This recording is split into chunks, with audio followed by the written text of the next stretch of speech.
Evangelho de Lucas, capítulo 16, versículos 19.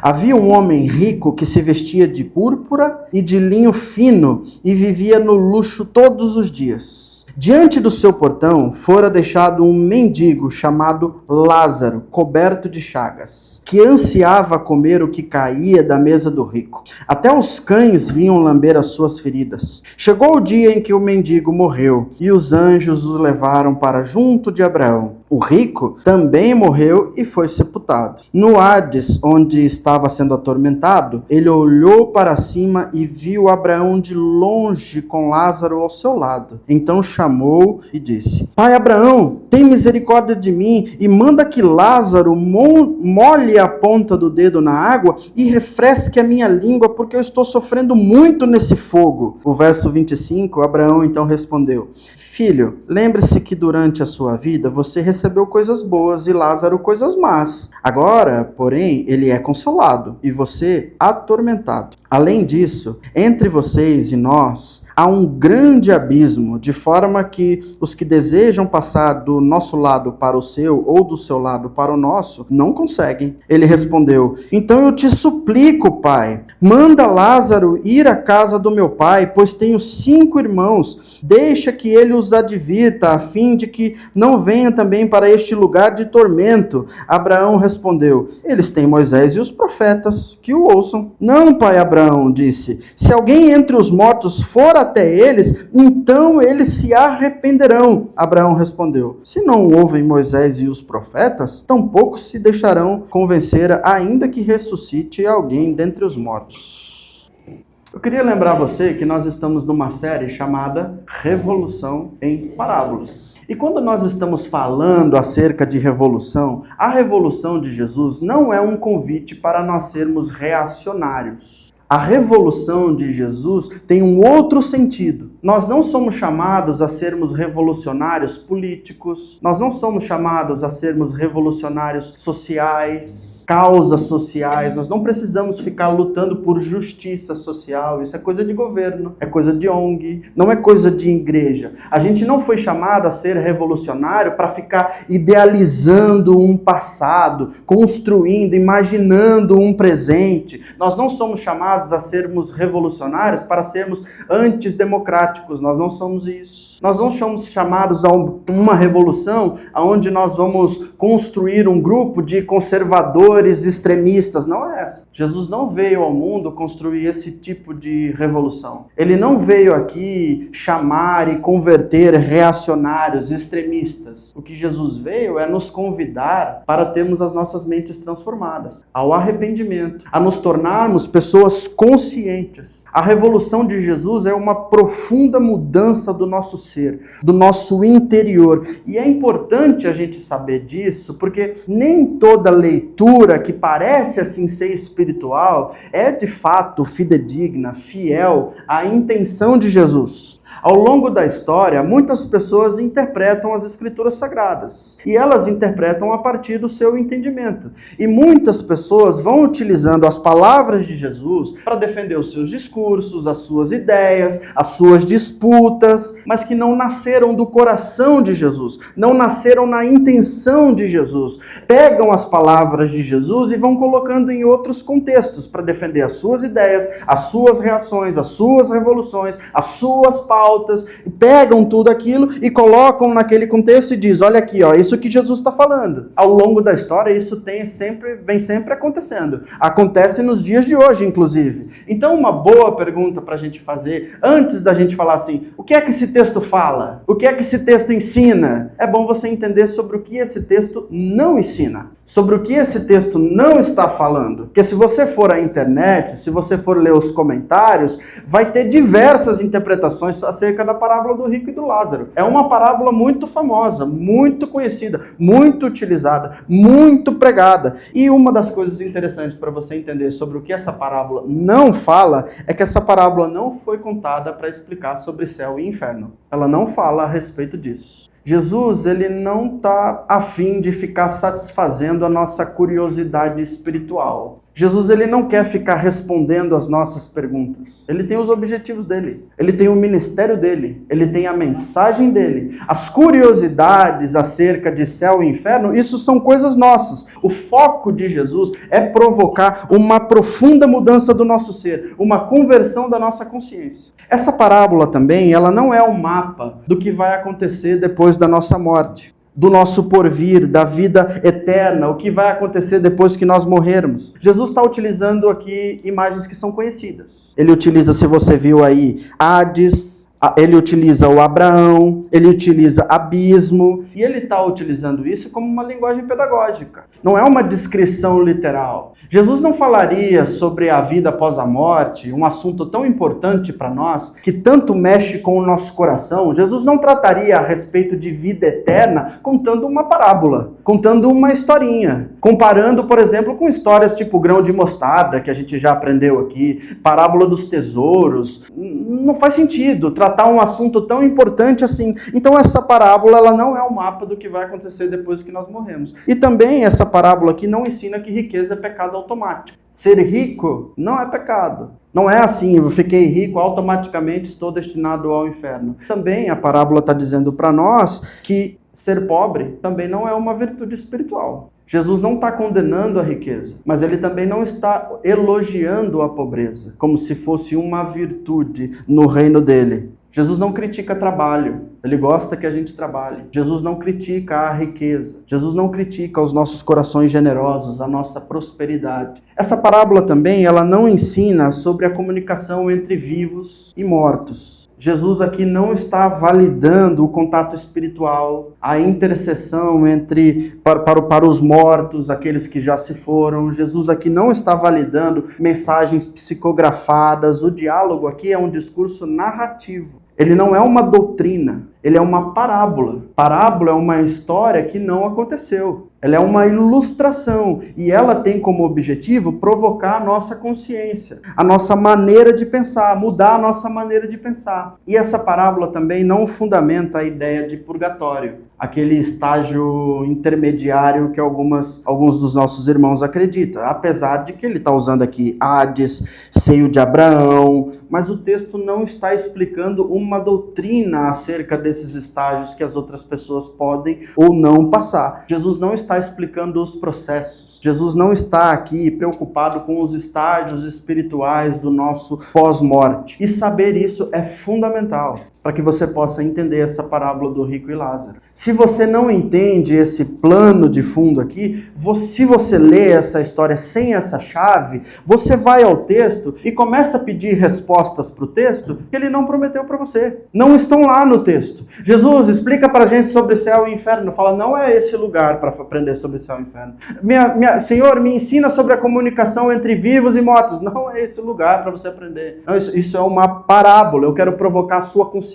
Eu quero provocar a mudança da sua mente, a expansão, a sua metanoia. É isso que eu quero. Eu quero mudar a sua maneira de pensar. Então, afinal, sobre o que é que essa parábola aqui fala? Uma vez que você sabe sobre o que ela não fala, é importante você saber sobre o que ela fala. E ela está falando sobre uma injustiça como uma normalidade não questionada. Está acontecendo algo muito injusto aqui.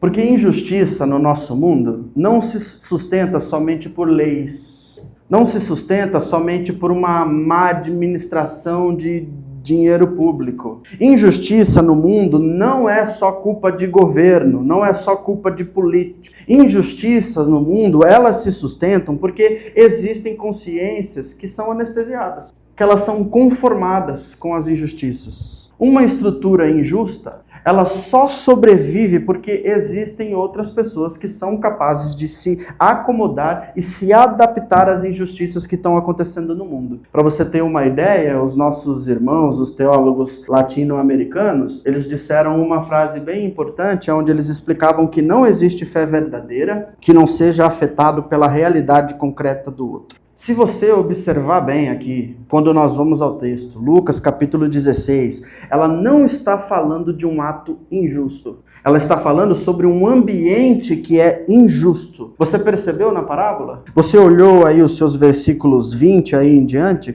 O rico não cometeu um crime. Ele não expulsou Lázaro, ele não agrediu Lázaro, o texto diz o seguinte, olha, diante do seu portão fora deixado um mendigo chamado Lázaro, coberto de chagas, que ansiava comer o que caía da sua mesa, até os cães vinham lamber as suas feridas.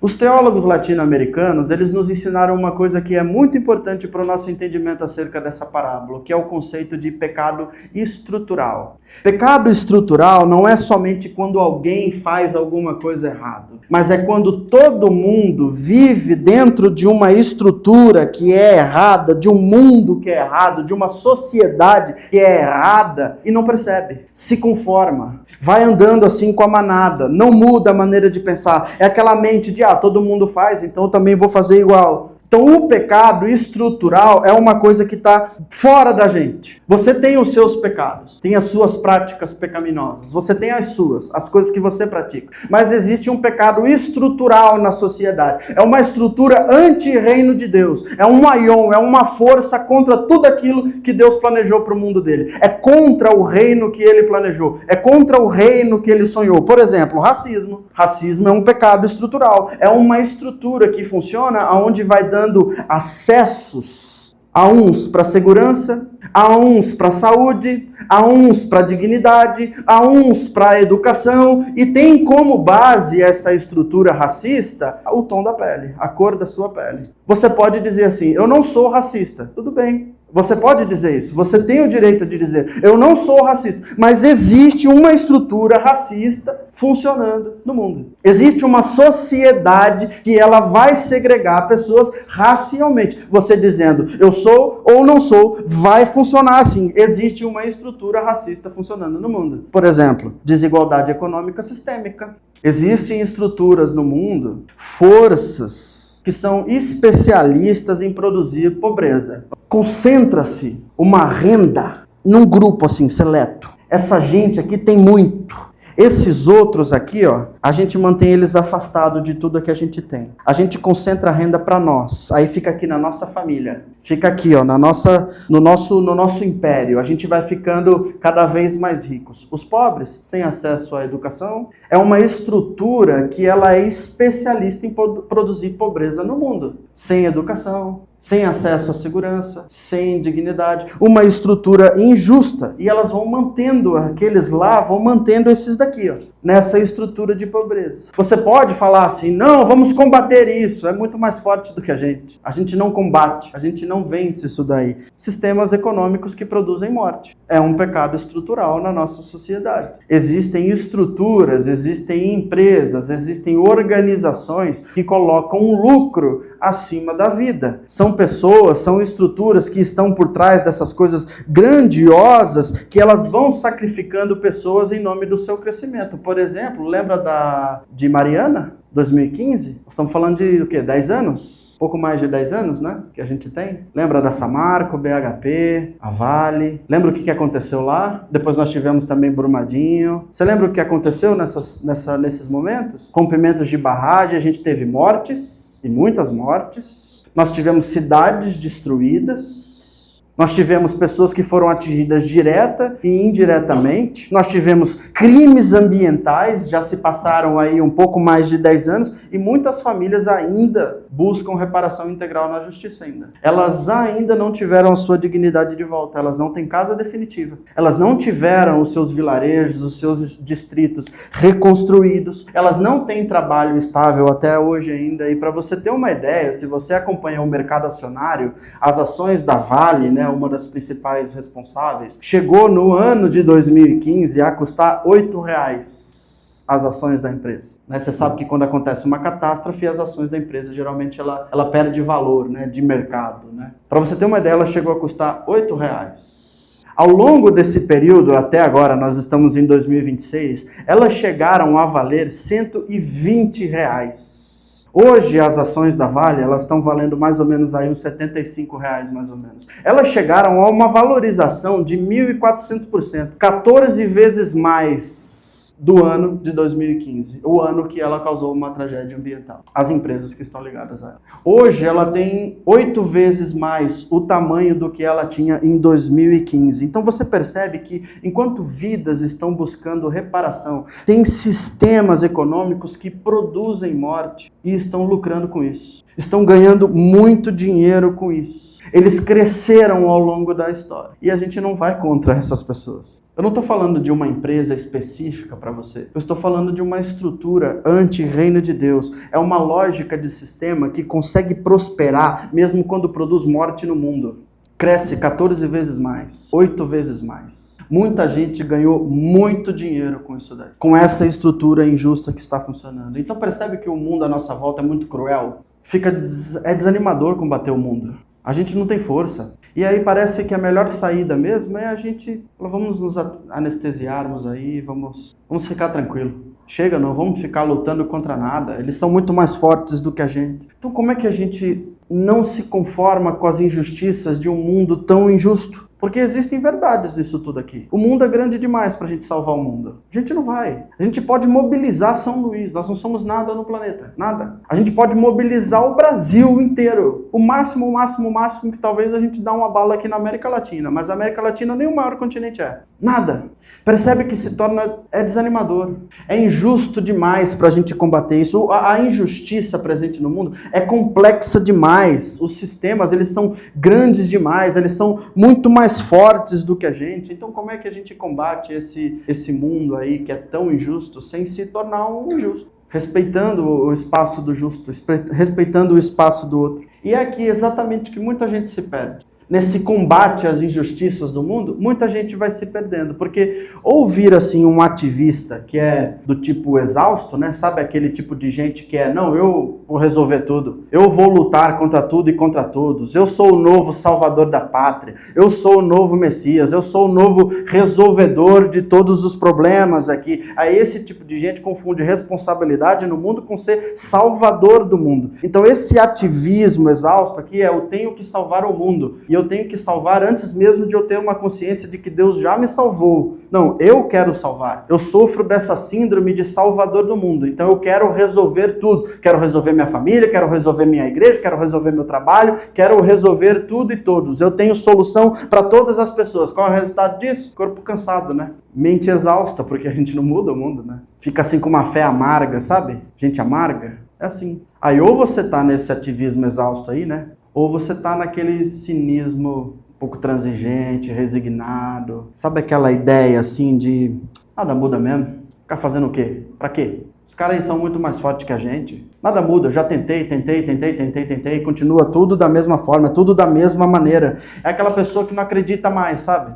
Não acredita. Já foi ferida demais. Não é porque pensou demais, é porque, sim, já cansou. Ferida demais, tentou lutar e tentar mudar as circunstâncias, tentou mudar a família, tentou mudar a igreja, tentou mudar a sociedade, tentou mudar a ONG que trabalha, o trabalho voluntário que faz, aí não consegue ir pra frente, não consegue mudar, aí entra nessa, fala, nada muda. Qual que é o resultado de tudo isso aí? Pessoas que são extremamente inteligentes, mas são frias, são espiritualmente estéreis, elas não querem se envolver, elas têm boas habilidades, elas têm bons talentos, têm boas capacidades, mas ela fala assim, não, isso aí já me machucou demais. Eu não quero participar disso daí. Ou você tá lá no ativismo exausto, ou você tá nesse cinismo aí transigente, ou você tá também nessa anestesia emocional, que é nesse caminho onde você fala assim, eu prefiro não sentir, quero nem ver as injustiças que estão presentes no mundo aí, porque o que os olhos não veem, o coração não sente, né? Que a gente diz, fala, então não quero nem ver, quero viver aqui no meu mundo, aqui, ó, fecha os meus olhos, Senhor, eu vejo alguém assim que tá precisando, alguém que tá necessitado, eu escuto alguém falando alguma coisa que o Espírito Santo assim tá me impelindo a falar com aquela pessoa, eu falo, não, vou fingir que eu não ouvi, vou nem me mexer. São pessoas que não lutam mais, elas não saem mais do lugar, elas já jogaram a toalha, sabe? Não, elas não fazem isso assim por maldade. Essas pessoas só estão exaustas emocionalmente. A anestesia emocional é quando eu percebo que esse mundo tá cruel demais. Aí eu falo assim, vou me desligar e vou fingir que eu não tô vendo nada. Não quero mais me envolver com ninguém. Cada um cuide da sua vida, eu cuido da minha, eu já estou exausto emocionalmente, eu não quero me envolver com ninguém. Qual é o resultado disso daí? Uma vida funcional, né? É a vida do concurso, apartamento, casa, 2 viagens por ano. Ninguém se envolve comigo, ninguém fala comigo. Não toca aqui no meu queijo não, fica aí com o teu aí, resolva os teus problemas, eu resolvo aqui os meus. É uma fé assim superficialzinha, sabe? De domingo. A humanidade vai se reduzindo, não se importa com mais ninguém, não se importa com a própria vida, vai perdendo o gosto pela vida. O ativismo está tentando salvar o mundo. O cinismo está querendo desistir do mundo. Já o anestesiado, ele está querendo fugir do mundo. Cada um dentro do... O problema é quando você está com os 3, aí você está meio assim desequilibrado emocionalmente. O que pode acontecer, bem natural. Então como é que a gente vive no mundo sem se conformar com esse mundo? Porque Deus fala assim que Deus amou o mundo? João falou. Mas depois João fala assim, não ameis o mundo? A gente ama ou odeia o mundo? O que a gente faz? A gente tem que amar o mundo, tem que viver no mundo. Então como é que a gente convive no mundo, mas não se torna como o mundo? Como é que a gente vive e convive com as injustiças, mas não se torna uma pessoa injusta? Tem que conviver, tem que viver. E aí Jesus respondeu isso pra gente, bem antes, na verdade, da gente fazer essa pergunta. João capítulo 17, lembra? Quando Jesus está orando pelos seus discípulos, e ele fala assim, eu não estou orando só por esses daqui que estão aqui não, comigo aqui no cenáculo, não. João capítulo 17, aí ele fala assim, eu estou orando por aqueles que também vão crer em mim. O que é que Jesus diz lá? Eu não peço que você os tire do mundo, mas o quê? Os livre do mal. Os livre do maligno. Os livre da maldade. Não é para tirar a gente do mundo, não. Não é para criar um mundo dos meus, dos santos, dos puros, dos bem resolvidos, dos arrependidos e o mundinho aqui do pessoal do inferno aqui, o pessoal que não se arrepende, o pessoal mundano, o pessoal que faz práticas assim que eu não faço. Ele falou, não é para tirar do mundo não, é para mandar para o mundo. Vai para o mundo, mas não deixa que o mundo corrompa você. Ame o mundo, ame as pessoas que estão lá no mundo, mas não odeie as coisas que eles praticam. Odeiem os pecados estruturais, odeiam as práticas pecaminosas que essas pessoas praticam. Jesus está propondo um outro caminho para nós. Um caminho onde você permanece no mundo, mas você não permite que o mal e a maldade seja construída dentro de você. Não te corrompa. Você não precisa salvar o mundo. O que você não pode mesmo é perder a sua alma. Isso você não pode. Alguns autores já diziam que o oposto do amor não é o ódio, é a indiferença. Érico Veríssimo também citava isso, que o oposto do amor não é o ódio, é a indiferença. No reino de Deus, o rico não tem nome. Eu acho que a essa altura você já percebeu que o rico não é rico de dinheiro, né? Eu acho que você já percebeu isso. Que o rico aqui, ele é uma pessoa indiferente, uma pessoa conformada, uma pessoa injusta. E você já percebeu que na parábola o rico não tem nome, mas o pobre, o injustiçado tem nome, que é Lázaro.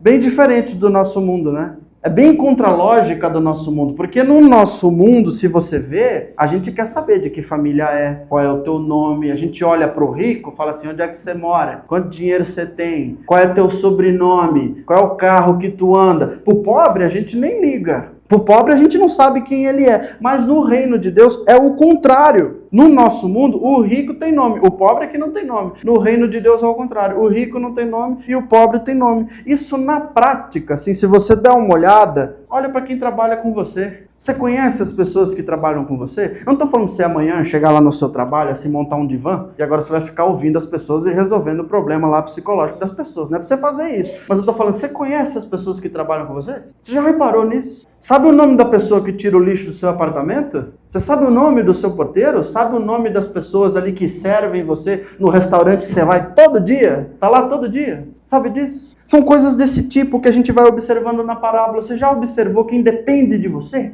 Você já reparou? Da sua empresa, onde você trabalha. Ali as pessoas que estão no seu setor e elas estão abaixo de você, estão subordinadas ao seu trabalho. Você já reparou qual é o nome? Já reparou se essa pessoa está tendo filho, se não tem filho? Se essa pessoa é casada, se é solteira, se essa pessoa está passando alguma dificuldade, se não está? Qual é o ambiente que essa pessoa vive? Você já deu nome para as pessoas que estão à sua volta ali? Isso é ficar atento às pessoas que estão sofrendo perto da gente. Não precisa mudar o mundo inteiro. Isso já é uma forma de você combater essa lógica injusta que vai despersonalizando as nossas relações, que vai nos afastando uns dos outros, sabe? Que vai nos colocando distante. Perceber pessoas que para a sociedade é invisível, que para nós ainda estão invisíveis, porque a gente está tão no automático, é tão automático chamar o garçom de "e aí, meu chefe, e aí, meu parça, sei lá o que, meu consagrado", alguma coisa que você já não sabe o que faz, né? Você não sabe dizer "oi, André", "oi, Constantino", "oi, não sei o que". Então você sabe o nome da pessoa. Seu irmão na igreja. Ele é irmão, você sabe o nome da pessoa. Sabe que é um nome composto? Ou não, você só sabe o nome. Ô irmã, é muito mais fácil. Mas a gente sabe o nome das pessoas. Chamar uns pelos outros pelo nome. Deus não chama pelo nome? Não conhece o nosso nome? Não chama as estrelas, né? Não conhece todas as estrelas e dá nome para todas elas? Então a gente pode se esforçar um pouquinho. A gente pode se entregar uns aos outros mais e dar nome às pessoas. Não se acostume com o que desumaniza você, irmão. Não se acostume com isso que vai tirando a identidade do Cristo que está presente em você. Nessa parábola, olha só, o rico ele não foi cruel. O texto aí disse o seguinte, ele só vivia no luxo todos os dias. Qual que é o problema disso? Nós também queremos luxar. Esse é o desejo do brasileiro, ele quer ganhar dinheiro sem trabalhar, ele quer ganhar na Mega Sena da virada. Todo mundo quer ficar rico, todo mundo quer ter uma vida boa. Que o problema do rico, assim, não foi a maldade dele, entendeu? O problema dele é que ele se adaptou espiritualmente, emocionalmente, ele se desensibilizou com o outro, ele não prestou mais atenção no outro, ele começou a viver só para si. A Bíblia sagrada chama isso daí de endurecimento do coração. É a ideia de quem tem olho, mas não enxerga. Tem ouvido, mas não escuta. Fica se fazendo de surdo. O outro tá falando, você não consegue ouvir, não consegue prestar atenção. Lembra do samaritano passando, no outro que estava caindo na rua ali? Aí a galera ia passando, fingia que não via. Mudava de calçada. Mas sabe que tem que tomar alguma atitude com relação àquilo. Em termos práticos, se você observar isso aqui, é você não tratar essas pessoas que estão exaustas, cansadas, injustiçadas, adoecidas, como se fossem parte do sistema. Elas são vítimas do sistema. Elas não são parte, elas são vítimas desse sistema aí, dessa estrutura anti-reino de Deus. Não se acostume com o que desumaniza você. Não fica assim racionalizando, justificando desigualdade, dizendo que não, é desse jeito mesmo, entendeu? Isso aí é culpa do governo. Isso aí o problema é que o governo fica dando Bolsa Família para essa gente, aí eles não querem trabalhar, entendeu? Porque se todo mundo trabalhasse que nem eu trabalho, 12 horas, 14 por dia lá na minha empresa, ia conseguir do mesmo jeito que eu consigo. Isso é papo de otário, gente. Isso é papo de gente idiota, papo de gente boçal. É os Pablos boçais da vida que falam esse tipo de coisa. É esse tipo de gente. Claro que não, essas pessoas são vítimas de um sistema que escraviza, são vítimas de um sistema, de um pecado estrutural que age em função da morte, se for possível, em favor do lucro. É isso. É isso que acontece na vida das pessoas. Então não fica romantizando o seu conforto à custa da dignidade do outro. A gente não pode fazer isso. A gente não pode se acostumar, meu irmão e minha irmã, com coisas que vão desumanizando a gente, que vão fazendo a gente perder a nossa humanidade que nós temos em Cristo Jesus. Não é possível que Jesus tenha dado uma dignidade para nós, colocado o seu nome sobre nós, colocado o teu espírito dentro de nós e a gente fique olhando para o outro de cima para baixo. Não é possível que a gente faça isso dentro das nossas relações. Tem gente parada à nossa porta e a gente não sabe o nome. E a gente diz que o problema é o Bolsa Família. Cuidado para você não se tornar aquilo que você tanto critica na vida. Porque se você observar bem, a indiferença, muitas vezes ela é gerada a partir da nossa ignorância. Ignorância nasce da nossa falta de escuta, de gente que não gosta de ouvir, de gente que não gosta de aprender. Isso que é ser ignorante na vida. Gente que não gosta de aprender, gente que não gosta de escutar, só ouve a si mesmo o tempo inteiro. E nesse caminho de combate a uma vida de injustiça, pode ser aí que você se perca combatendo a injustiça, como muitas pessoas terminam. Muitas pessoas se perdem nesse caminho e acabam reproduzindo a mesma lógica do rico, olha só. Por isso que Jesus diz assim, eles têm Moisés e os profetas que o ouçam. A vida se torna um peso. A vida é infernal para quem não escuta ninguém, para quem não aprende com ninguém. A vida para quem sabe tudo é um inferno, é um fogo, consome a gente por dentro. Quem não ouve outras pessoas, quem tem razão o tempo inteiro, é infernal a vida de uma pessoa assim. Quando nós paramos de ouvir o outro, se nós sempre olhamos para o outro assim, alguém vem e nos critica, aí é ataque. O outro é diferente ali, então para nós é uma pessoa que é inimigo, é inimiga. Não é uma pessoa que eu posso aprender, não é uma pessoa que eu posso ouvir, não é uma pessoa que eu posso amadurecer e mudar a minha maneira de pensar. É sempre bom a gente lembrar que o Espírito Santo está dentro das pessoas e as pessoas vão ser boca de Deus na nossa vida, boca de Jesus na nossa vida. E às vezes Jesus vai dizer algumas coisas que não são assim tão belas e tão maravilhosas. Eles vão dizer coisas que nós precisamos ouvir. A parábola deixou isso claro, olha aí, ó. Mesmo depois da morte, o rico está falando o quê pro Abraão? Manda o Lázaro, manda ele aí, ó. Por que você não manda ele lá pegar um pouco de água e molhar aqui minha boca? Manda ele lá na minha casa, avisar lá meus irmãos lá, ó, porque senão eles vão vir para esse lugar aqui. Você consegue perceber que o camarada morreu e o rico está tratando o Lázaro ainda como um meio, para ele conseguir as coisas dele. Tipo, eu preciso chegar lá, quem é que vai? Quem é que eu preciso pisar no caminho? Bom Lázaro da minha vida. Vou pisando em cima deles. O cara tá morto.